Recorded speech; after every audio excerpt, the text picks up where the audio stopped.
Hello, South Arkansas. I'm Doc Bryce. Let's talk news. The City of Camden offices will be closed on Monday, January 16th of 2023 in observance of the Martin Luther King Jr. holiday. Martin Luther King Jr. is a federal holiday, so many of your federal government, state government, and local government offices will be closed on Monday, including financial and educational institutions. Speaking of, the Impact Camden Dr. Martin Luther King Jr. Annual Parade Legacy in Motion will start at 2 p.m. tomorrow. Those of you in the parade, lineup will take place at 625 South Adams at the OPED building. That's the old OPED building, and ends at 310 Adams. After the parade, stop by 312 Adams, where there will be retail and food vendors after the parade. According to the Arkansas Department of Health, the boil order for the Fordyce Rural Water Association that affected roughly 14 customers north of Highway 8 on Dallas 101, Dallas 115, and Dallas 125 due to a construction-related water line break has been lifted. The boil order, issued back on January 7th of this year for Strong Waterworks due to a pump malfunction, is still in effect at this time. The Arkansas Forestry Commission has prescribed a burn in Ouachita County on 40 acres between State Highway 24 and Ouachita County Road 12 just northwest of Camden for Friday the 13th through early part of Saturday, January 14th. The U.S. Marshals have, in conjunction with the Little Rock Police Department, launched a search for Tyler Bland, a 15-year-old that is wanted in connection to a December homicide at the Big Country Chateau Apartments. The U.S. Marshal Service has vowed to pursue and not stop until they find Bland. Taylor Bland, who was 15 years old, allegedly shot and killed a man at the Big County Chateau Apartments on December 26 of 2022. Authorities believe Bland may be getting help from family and friends, making Bland's apprehension a little more difficult. The U.S. Marshal Service says if they learn of any persons assisting Bland in any way, even if they give him $5 to catch the bus, that's aiding and abetting, and they do plan to charge those persons. I'm Doc Bryce. Go make some news today. Price Robertson is next.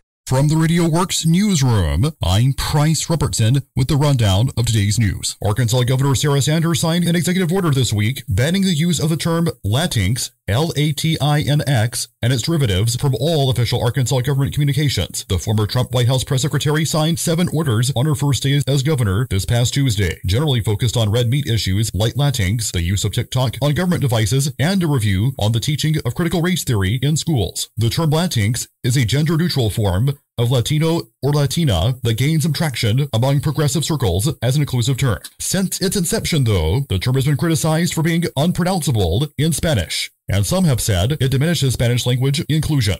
SCU alumna Joan Dempsey and her husband Jack are contributing a $1 million gift to her alma mater. In recognition of the commitment announced yesterday, SCU has renamed the College of Liberal and Performing Arts as the Dempsey College of Liberal and Performing Arts. We'll have the rest of your news after this. A Magnolia man is dead, following injuries sustained in a fire at his home. Columbia County Coroner Randy Reed said 54-year-old Mark Anthony Easter was found dead in the kitchen area of the house after the fire was extinguished. The fire was reported around 3:30 p.m., and an initial call from Central Dispatch said that a man was thought trapped inside the house. Flames were roaring from the house at 421 Emerson, near the intersection with Curry Street. The Magnolia Fire Department sent 2 pumper trucks. One of the pumpers was connected to a hydrant a few feet from the Easter home. Firefighters ran 2 hoses to the front and the rear of the house to extinguish the blaze. About a dozen Magnolia firemen were at the scene. Also responding were Energy Corporation, the Columbia County Ambulance Service, the Magnolia Police Department, and the Columbia County Sheriff's Office. Emerson Street is a block north of Renfro Street and runs parallel to it. The house is one of 4 facing Emerson and Curry Streets, all owned by Eunice May Ross. According to reports, Easter's death was the first fire fatality in the Magnolia city limits since 2015. There were 2 fatal fires that year. SCU Tech has recognized Irene Von Galbert as the recipient of the January 2023 Betty J. Lewis Unsung Hero Award. Have a very pleasant and superstitious-free weekend.